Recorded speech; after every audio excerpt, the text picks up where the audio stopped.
ठीक है, शुरुआत कर रहे हैं हमारे 11वीं के केमिस्ट्री का पहला जो चैप्टर था रासायनिक विज्ञान की कुछ मूलभूत अवधारणाएं, उसका लेक्चर नंबर 3। ठीक है, हम लोगों ने कल के क्लास में पढ़ा है क्या आधुनिक परमाणु सिद्धांत क्या होता है, डाल्टन का परमाणु सिद्धांत क्या होता है, इन सभी के बारे में आप लोगों ने अच्छे से अध्ययन कर लिया है। अब आज हम लोग पढ़ेंगे परमाणु भार क्या होता है, ठीक है ना, और हम लोग पढ़ेंगे वास्तविक परमाणु भार क्या होता है, ठीक है, आपेक्षिक परमाणु भार क्या होता है, और परमाणु ही मिलकर क्या बनाता है, अणु। तो हम लोग पढ़ेंगे वास्तविक अनुभार क्या होता है, ठीक है, वास्तविक अनुभार क्या होता है और आपेक्षिक अनुभार क्या होता है। क्लियर है कि नहीं, तो ध्यान देना। ठीक है, आज कौन कौन सा टॉपिक पढ़ना, पहले तो टॉपिक का नाम जानो यार, तुम लोग टॉपिक का नाम नहीं जान पाते तो वो दिक्कत जाता है। देखो मैं बोल रहा हूँ वास्तविक परमाणु भार, ऐसे करके बोला, वास्तविक परमाणु भार। वास्तविक को क्या बोलते हैं, एक्चुअल। परमाणु को क्या बोलते हैं, एटम, तो एटॉमिक, ठीक है ना। और क्या होता है इसका, एक्चुअल एटॉमिक मास। भार को क्या बोलते हैं, मास, एक्चुअल एटॉमिक मास, या इसी को हम लोग क्या बोलेंगे, आम करके, AAM, एक्चुअल एटॉमिक मास। क्या पढ़ेंगे, एक्चुअल एटॉमिक मास। पहला टॉपिक तो ये पढ़ेंगे। दूसरा टॉपिक हम लोग पढ़ेंगे क्या, आपेक्षिक परमाणु भार। क्या पढ़ेंगे, आपेक्षिक परमाणु भार। आपेक्षिक परमाणु भार को हम लोग क्या बोलेंगे, relative atomic mass, relative atomic mass, या इसी क्या बोलेंगे, RAM, राम बोलेंगे। क्या बोलेंगे, राम। आम हो गया और क्या हो गया, राम हो गया। यहाँ तक क्लियर है कि नहीं, ठीक है। वैसे ही ये जब टॉपिक हो जाएगा, ये आपको समझ आ जाएगा, तो 2 मिनट का काम रहेगा आपका क्या, वास्तविक अनुभार, और एक होगा क्या आपका आपेक्षिक अनुभार। आपेक्षिक अनुभार, वास्तविक अनुभार को ही हम लोग क्या बोलेंगे, एक्चुअल मॉलिक्यूल बोलते हैं ना इसको, अणु को क्या बोलते हैं, मॉलिक्यूलर। तो एक्चुअल मॉलिक्यूलर मास, ठीक है ना, एक्चुअल AMM, एक्चुअल मॉलिक्यूलर मास, ठीक है ना। और ये हो जाएगा क्या, रिलेटिव मॉलिक्यूलर मास, RMM, इसके बारे में पढ़ेंगे। यहाँ तक क्लियर है कि नहीं, समझ आया, ठीक है। तो सबसे पहले तो हम लोग जो जानते हैं परमाणु भार किसे कहते हैं, इसके बारे में थोड़ा सा अध्ययन करते हैं। सब लोग पढ़े होंगे परमाणु भार के बारे में। देखो कोई भी तुम्हारा परमाणु है, ठीक है, मैं बोला था परमाणु अविभाज्य नहीं है, उसको और अन्य हम लोग सूक्ष्मतम कणों में क्या कर सकते हैं, विभाजित कर सकते हैं। ये 3 चीज़ों से मिलकर बना होता है, बच्चा जानता है। एक होता है इलेक्ट्रॉन, एक होता है प्रोटॉन, और एक होता है आपका न्यूट्रॉन। क्लियर है ना, इलेक्ट्रॉन में माइनस चार्ज, प्रोटॉन में प्लस चार्ज, और न्यूट्रॉन में क्या बोलना चाहिए, उदासीन होता है, न्यूट्रल होता है। क्या होता है, न्यूट्रल। यहाँ तक क्लियर है। मास का बात चल रहा है, वजन का बात चल रहा है।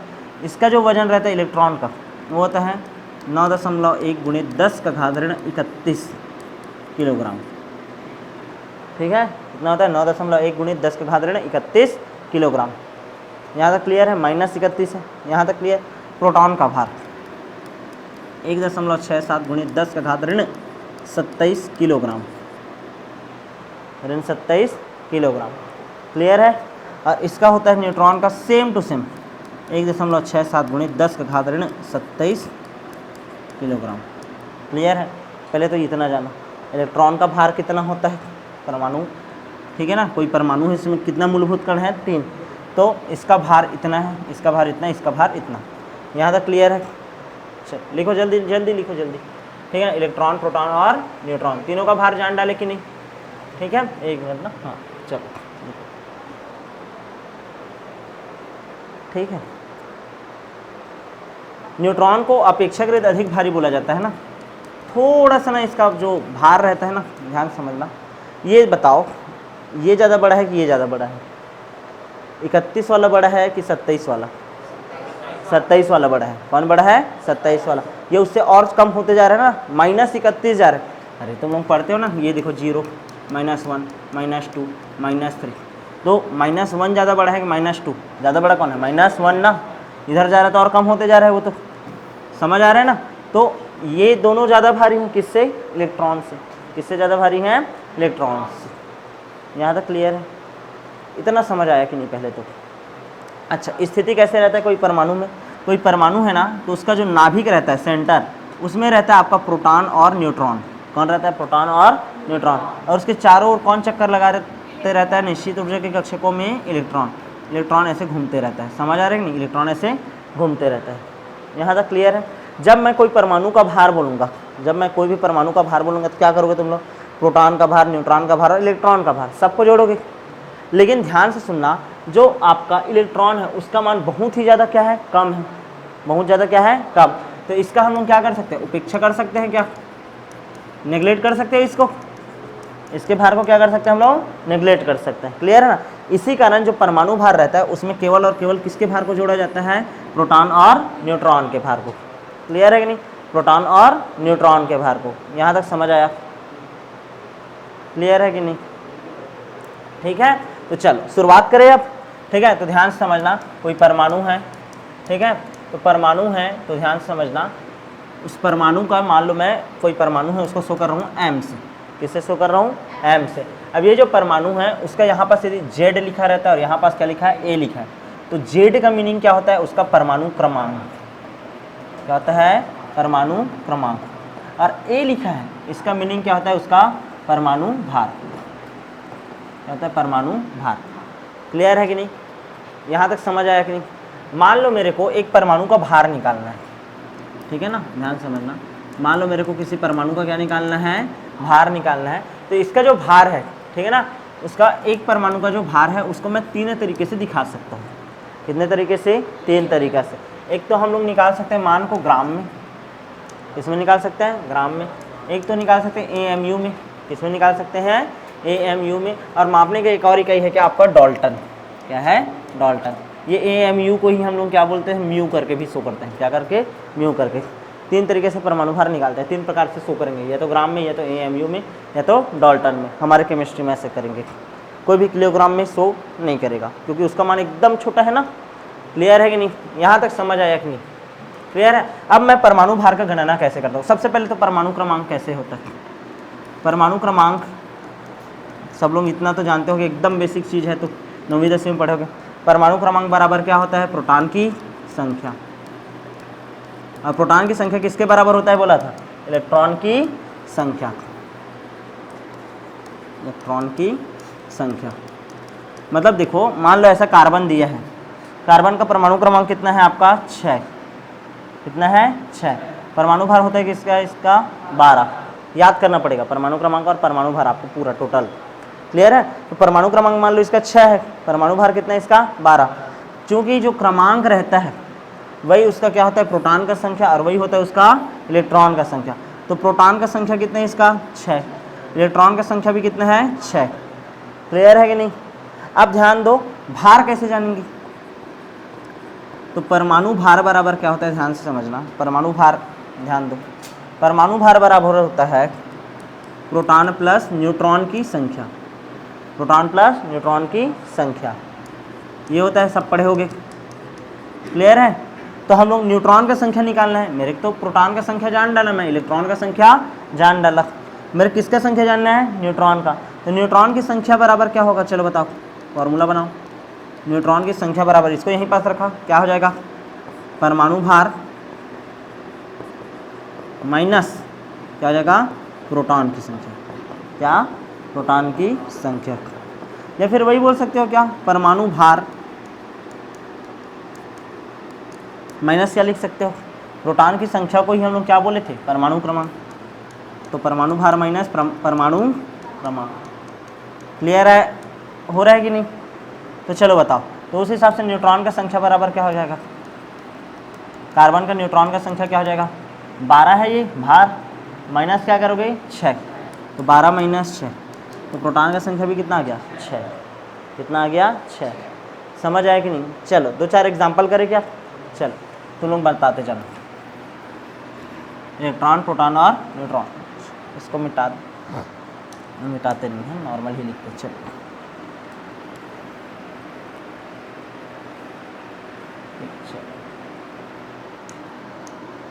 ठीक है। ऑक्सीजन परमाणु क्रमांक 8, परमाणु भार 16, प्रोटॉन का संख्या, न्यूट्रॉन का संख्या, इलेक्ट्रॉन का संख्या बताना है। क्लियर है, वैसे ही दे दिया हूँ, ये पहला हो गया। दूसरा देखो, परमाणु भार है तुम्हारा कितना 23, नेट सोडियम है ये 11 है। वैसे ही तीसरा क्वेश्चन दे देते हैं, फास्फोरस है, फास्फोरस 15, भार कितना है 31। उसके बाद ये चौथा दे देते हैं क्वेश्चन आप लोगों को, क्या चौथा क्वेश्चन एक आध और बताओ जी। हाँ, कैल्शियम है परमाणु 20 और ये 40। पांचवा क्वेश्चन दे देते हैं, और कोई बता दो। बेरिलियम है 9 और ये 4। क्लियर है। चल, इलेक्ट्रॉन प्रोटॉन न्यूट्रॉन तीनों का संख्या बताना है। चलो बताओ, ऑक्सीजन में प्रोटॉन की संख्या कितना है 8, इलेक्ट्रॉन का संख्या कितना है 8, जितना इसका संख्या उतना इसका संख्या ना, ठीक है। न्यूट्रॉन का संख्या बताओ, 16 माइनस 8 कितना आएगा 8, समझ आया। चलो सोडियम का बताओ, प्रोटॉन का संख्या, इलेक्ट्रॉन का संख्या, इसका संख्या बताओ। 23 माइनस 11 करोगे क्या आएगा 12 ना, अरे इसमें से इसको घटाते हो जी, तब न्यूट्रॉन निकलते हैं ना। चलो इसका बताओ, फास्फोरस 15, ये भी 15, ये कितना हो जाएगा, कितना आ जाएगा 16। इसका बताओ, ये और ये 20, समझ आया। बेरिलियम लास्ट क्या आएगा 4, और ये 5। क्लियर है कि नहीं, यहाँ तक समझ आया। तो इस तरीके से आप लोगों को इलेक्ट्रॉन का संख्या निकालना, प्रोटॉन का संख्या निकालना और न्यूट्रॉन का संख्या निकालना जान लिए। क्लियर है। अब ध्यान से समझना, मैं तुम लोगों को कुछ बता रहा हूँ ना, ध्यान से समझो। हम लोग वास्तविक रूप से एक परमाणु भार को कैसे ज्ञात करते हैं। ये तो एक नॉर्मल तरीका हो गया कि हाँ इस तरीके से कर सकते हैं भैया करके, ठीक है ना। लेकिन मैं बोलूँगा कि चलो एक प्रॉपर परमाणु भार निकालो करके, ध्यान दो, ठीक है। क्या निकालना है हम लोग को, मान लो एक परमाणु का भार निकालना है, ठीक है। एक परमाणु का क्या निकालना है, भार निकालना है, ठीक है ना। कोई परमाणु का मान लो मेरे को क्या निकालना है, भार निकालना है। मैं कैसे शो किया था, अभी मॉलिक्यूल है ऐसे था, नीचे को क्या लिखा था Z, ऊपर को क्या लिखा था 1। क्लियर है ना। तो देखो एक परमाणु का मेरे को यदि भार निकालना है, जैसे कार्बन है, परमाणु क्रमांक कितना है 6, ठीक है। परमाणु भार कितना है इसका 12। यहाँ तक क्लियर है। तो मैं क्या करता हूँ, जब एक परमाणु का मेरे को भार निकालना रहता है तो Z गुणित प्रोटॉन की संख्या, सॉरी Z गुणित प्रोटॉन का भार प्लस Z गुणित क्या हो जाएगा न्यूट्रॉन का भार प्लस Z गुणित क्या करूँगा इलेक्ट्रॉन का भार।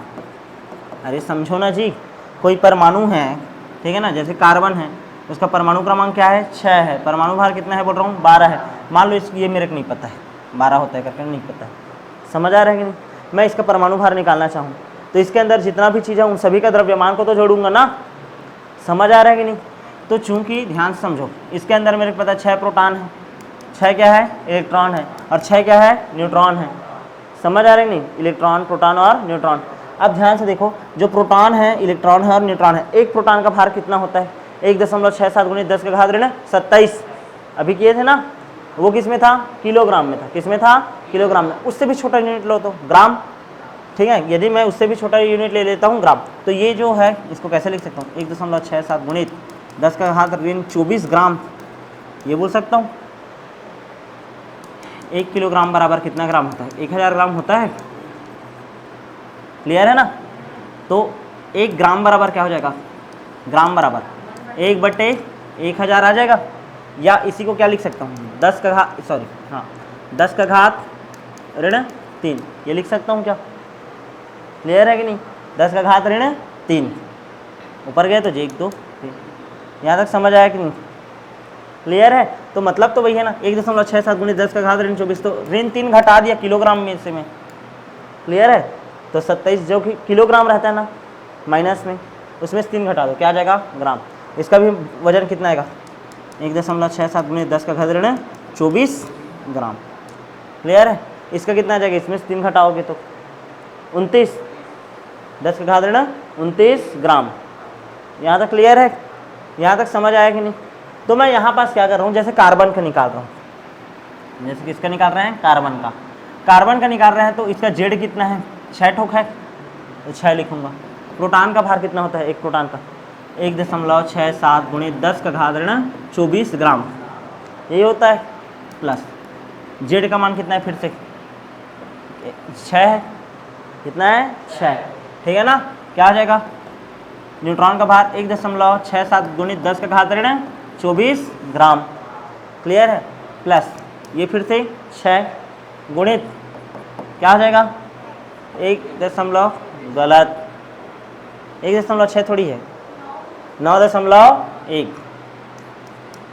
गुणित 10 का घात ऋण 29 क्या है ग्राम, समझ आया। इसको हम लोग क्या कर सकते हैं नेगलेक्ट, क्योंकि इसका मान बहुत ही ज़्यादा क्या है कम, क्लियर है। तो यहाँ पास देखो, क्लियर है, यहाँ पास देखो, यहाँ पास ये गुणा में है, ये दोनों तो क्या है प्लस, ये समझ आ रहा है कि नहीं। चल तो यहाँ पास क्या करेंगे, देखो 1.67 गुणित 10 का घात ऋण 24 को हम लोग क्या निकाल लिए कॉमन, क्या निकाल लिए कॉमन, और ये 6 और 6 जुड़ जाएगा, कितना हो जाएगा 12, कितना आ गया 12, समझ आया कि नहीं। ये 6 और 6 क्या हो गया 12, यहाँ तक क्लियर है। तो 12 गुणित 1.67 गुणित 10 का घात ऋण 24 क्या है ग्राम, क्या है ग्राम। तो इस तरीके से ये जो मान आया है ना, ठीक है, वास्तविक रूप से, इसी को हम लोग बोलते हैं एक्चुअल एटॉमिक मास, क्या बोलते हैं एक्चुअल एटॉमिक मास, आम, ठीक है, वास्तविक परमाणु भार, क्या है ये वास्तविक परमाणु भार। और याद रखना ये इतना है ना, इतना 1.67 गुणित 10 का घात ऋण 24, इसी को बोला जाता है 1 AMU, एटॉमिक मास यूनिट, क्या बोलते हैं एटॉमिक मास यूनिट।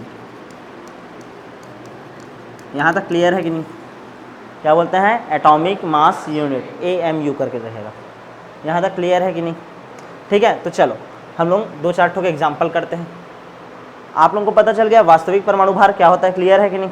तो वैसे देखो, जैसे नाइट्रोजन है, परमाणु क्रमांक 7, भार कितना है 14, तो इसका आम बताओ करके बोला मैं, एक्चुअल एटॉमिक मास क्या हो जाएगा 14 AMU हो गया, भार है उसके आगे क्या लगाना है AMU, या फिर इसी को मैं क्या लिख सकता हूँ ग्राम में भी लिखते हैं, तो क्या लिखूंगा 14 गुणित 1.67 गुणित 10 का घात ऋण 24, लास्ट टाइम क्या लिखना पड़ेगा ग्राम, क्या है ग्राम। यहाँ तक क्लियर है। वैसे ही चलो बताओ, मैं बोला फास्फोरस का बताओ, फास्फोरस का परमाणु क्रमांक 15, भार कितना होता है 31, चलो कितना आएगा 31 AMU, 31 AMU, ऐसी क्या लिख सकते हो 31 इंटू 1.67 इंटू 10⁻⁻24 ग्राम, क्लियर है कि नहीं। तो ये होता है आपका क्या एक्चुअल एटॉमिक मास, क्लियर है कि नहीं, वास्तविक परमाणु द्रव्यमान, क्लियर है ना, वास्तविक परमाणु द्रव्यमान। यहाँ तक क्लियर है कि नहीं, किसी कोई दिक्कत है क्या इसमें। तो हम लोग कौन सा टॉपिक पढ़े हैं अभी, एक्चुअल एटॉमिक मास, क्या पढ़े हैं एक्चुअल एटॉमिक मास, यहाँ तक क्लियर है। अच्छा, कई बार जब इसका परिभाषा देना रहता है ना एक्चुअल एटॉमिक मास का, ठीक है, तो 1 AMU बराबर क्या होता है करके कभी भी पूछेगा, 1 AMU बराबर क्या होता है, मान लो मेरे कितने को बताना है, ठीक है, तो हम लोग को क्या बताना है परिभाषित करना रहता है, तो किसी न किसी को क्या लेते हैं एक मानक लेते हैं ना, जैसे हम लोग कैसे मानक लेते हैं 80% से जिसका कम आया, 80 से 60% के बीच में आ रहा है उसको क्या बोलते हैं मीडियम स्टूडेंट है, 60 से कम आया मतलब बिलो एवरेज है, 80% से ऊपर आ रहा है 90 से ऊपर आ रहा है तो क्या है थोड़ा सा अच्छा खासा टॉपर स्टूडेंट है, ऐसे करता है। एक मानक मान रहे हो तुम लोग, 80 को मानक मान रहे हो, 80 से ऊपर वो होशियार बच्चा, 80 से कम मीडियम बच्चा, तो 80 क्या है मानक है। वैसे ही हमारा जब केमिस्ट्री में परिभाषित करना रहता है तो एक मानक माना जाता है, कार्बन 12 को मानक मान रहा हूँ मैं, तो ध्यान समझना, जैसे कार्बन 12 को मान रहा हूँ मानक, 1 AMU का परिभाषा क्या होगा करके पूछा मैं, तो कैसे बोलेंगे कार्बन 12 के 1/12, ठीक है ना, कार्बन 12 के 1/12 भाग को 1 AMU कहते हैं,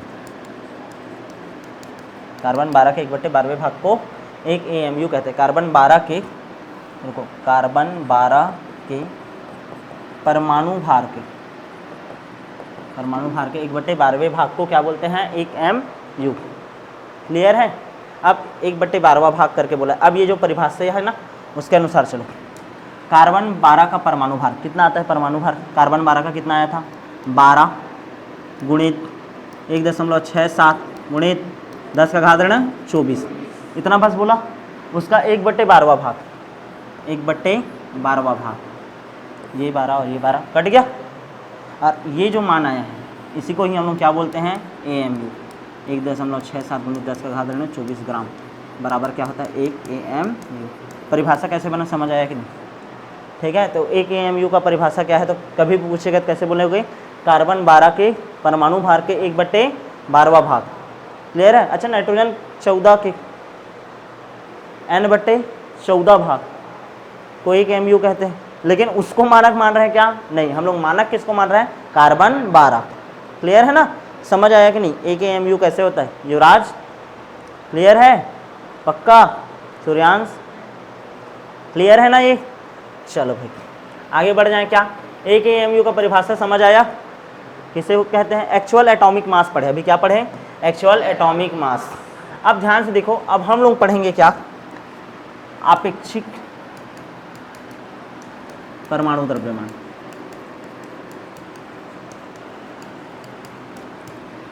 आपेक्षिक परमाणु द्रव्यमान इसको बोलते हैं relative atomic mass, Ram, relative atomic mass. ठीक है, देखो दुनिया जो रहता है वास्तविक पर नहीं चलता, आपेक्षिक पर चलता है। ठीक है, तुम्हारा ध्यान समझना, तुम्हारा 80% आया है वो मायने नहीं रखता, तुम्हारी बुआ का बेटा का 85% आया है वो मायने रखता है। समझ रहे हो कि नहीं? कंपेयर चलते हैं ना ऐसे ही। ठीक है, अपने में कोई खुश है क्या? नहीं। तो ऐसा ही कहानी है यहाँ पास। आपेक्षिक परमाणु द्रव्यमान क्या होता है, ध्यान से समझना। आपेक्षिक परमाणु जो द्रव्यमान रहता है वो क्या चलता है, कोई एक परमाणु है उसका जो द्रव्यमान है, एक परमाणु का क्या है जो औसत द्रव्यमान आया है, बटे किससे इसका कंपेयर करोगे, कार्बन 12 के परमाणु द्रव्यमान का 1/12वां भाग से। किससे करोगे? 1/12वां भाग। राम क्या होता है ध्यान से समझना। ठीक है, आपेक्षिक परमाणु द्रव्यमान क्या होता है कि ये जो हमारा एक परमाणु है उसका जो वास्तविक द्रव्यमान है ना, बटे क्या होगा, कार्बन 12 के परमाणु द्रव्यमान का 1/12वां भाग। क्लियर है कि नहीं? यहाँ तक समझ आ रहा है? जैसे कि एक एग्जांपल से समझो, मैं तुम लोगों को एक्चुअल एटॉमिक मास, ध्यान देना ना, ये क्या आपका रिलेटिव एटॉमिक मास है। ऑक्सीजन का ध्यान दो, ऑक्सीजन का सबसे पहले तो तुम लोग बताओ एक्चुअल एटॉमिक मास बताओ। चलो बताओ, ऑक्सीजन परमाणु क्रमांक कितना होता है? 8। परमाणु भार कितना होता है? 16। तो ये कैसे आता है इसका 16 AMU, या फिर इसी क्या लिख सकता हूँ 16 × 1.67 × 10⁻24 ग्राम। ये क्या होगा आपका एक्चुअल एटॉमिक मास।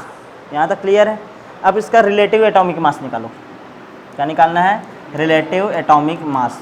तो ध्यान दो, ऑक्सीजन का निकालना है मेरे को रिलेटिव एटॉमिक मास। तो मैं क्या करूँगा, ऑक्सीजन का पहले तो भार लिखूंगा जो वास्तविक है, यही है ना एक्चुअल एटॉमिक मास, मतलब वास्तविक द्रव्यमान जी। ये देख, मतलब क्या लिखूंगा 16 AMU। क्लियर है? 16 AMU। यहाँ तक क्लियर है? बटे में क्या है 1/12 गुणित कार्बन 12 के परमाणु द्रव्यमान। कार्बन 12 का परमाणु द्रव्यमान कितना था? 12 AMU। याद आया? याद है कि नहीं? या इसी को कैसे लिख सकते हो, या कैसे लिख सकते हो, 16 × 1.67 × 10⁻24 बटे 1/12 गुणित 12 गुणित 1.67 × 10⁻24 क्या है 24। तो अब देखो ये वाला और ये वाला कट गया, ये 12 और ये 12 कट गया। समझ आ रहा है कि नहीं? तो मान क्या आया, केवल और केवल 16। समझ आ रहा है कि नहीं? तो मतलब तुम लोग जब ये 16 करके बस लिखे हो, यहाँ पास क्या तुम लोग कोई मात्रक लगाए हो क्या? नहीं।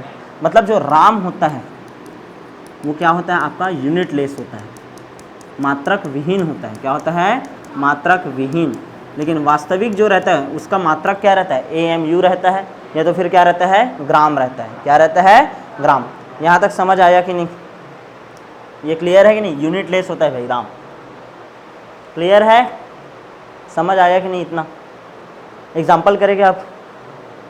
करें? चलो मैं तुम लोगों को क्वेश्चन देते जा रहा हूँ, बनाने का कोशिश करो। चलो ठीक है, ध्यान समझो। एक साइड निकालना है हमको आम, सॉरी पहले क्या नहीं, हाँ आम निकालेंगे एक्चुअल एटॉमिक मास। फिर दूसरे साइड क्या निकालेंगे? राम। क्या निकालेंगे? राम। याद रखना जो हमारा पीरियोडिक टेबल रहता है ना उसमें राम है, रिलेटिव एटॉमिक मास है। क्लियर है ना? एक्चुअल एटॉमिक मास दिया है क्या? नहीं। जैसे कि ध्यान दो, शुरुआत करें। सबसे पहले है क्या आपका बोरॉन, परमाणु क्रमांक hydrogen, helium, lithium, beryllium, boron, परमाणु क्रमांक 5, परमाणु भार कितना 11। दूसरा और उदाहरण ले लेते हैं, सोडियम 11 और ये 23। तीसरा उदाहरण ले लेते हैं, ये बता दो, नाइट्रोजन 7 और ये 14। चौथा उदाहरण बताओ एक आध, कोई भी कंपाउंड का नाम बोल तो। कैल्शियम कि ऑर्गन, ऑर्गन ले लेते हैं, ऑर्गन, परमाणु क्रमांक कितना होता है 18 और ये भार कितना होता है 40। क्लियर है, भार कितना होता है 40। और एक और उदाहरण बताओ, कोई भी उदाहरण। क्या, क्लोरीन, परमाणु क्रमांक 17, परमाणु भार कितना होता है 35। क्लियर है, चल याद तो करना पड़ेगा, पहले तो 1 से लेकर के 30 तक तुम लोगों को पूरा परमाणु भार याद करो, परमाणु क्रमांक के साथ परमाणु भार, कल पूछूंगा मैं। क्लियर है, आज जाना पीरियोडिक टेबल में पूरा याद करना।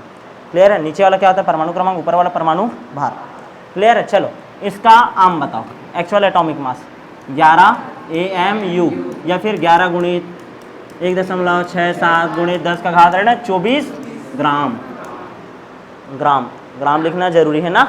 इसका बताओ 23 AMU, इसका 14 AMU, इसका 40 AMU और इसका 35 AMU। आसानी से निकाल डाले। इसका जस्ट क्या होगा, AMU भस को कटा देते थे, क्या है इसका मान 11, इसका 23, इसका 14, ये 40, ये 35।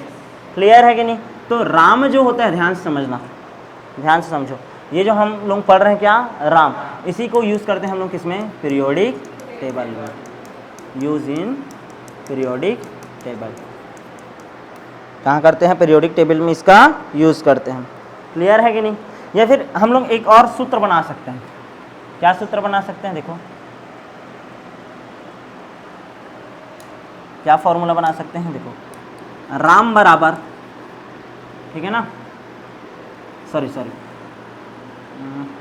कैसे बताऊं, हाँ ये आम बराबर एक्चुअल एटॉमिक मास बराबर, ठीक है ना, relative atomic mass into 1.67 into 10⁻⁻24 ग्राम।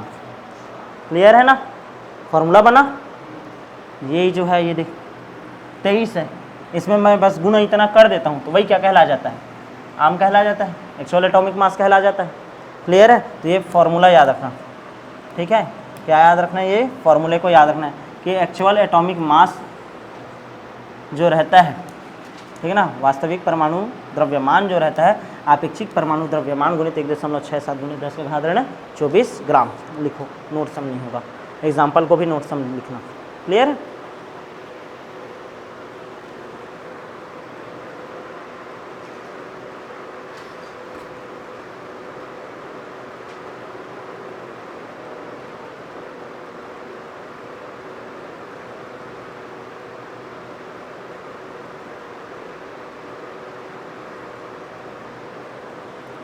चलो हो गया क्या, बाद में लिखना। चलो नेक्स्ट टॉपिक देखिए, क्या नेक्स्ट है हमारा, ध्यान से समझना, ठीक है।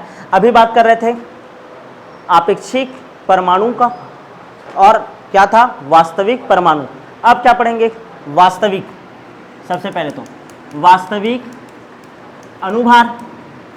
क्या पढ़ोगे, वास्तविक अनुभार, actual molecular mass, actual molecular मास।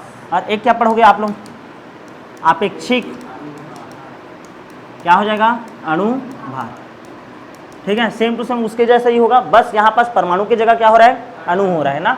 इसको बोलेंगे RMM, रिलेटिव मॉलिक्यूलर मास।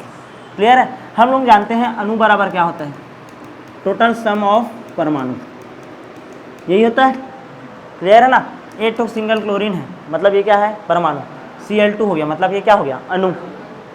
जब क्लोरीन का भार, ध्यान दो, जब क्लोरीन का भार 17 AMU था, एक्चुअल एटॉमिक मास, ठीक है, तो उसका भार क्या हो जाएगा, इसका ध्यान देना, 17 AMU कॉल गलत बोल रहा हूँ, सॉरी, 35 AMU था।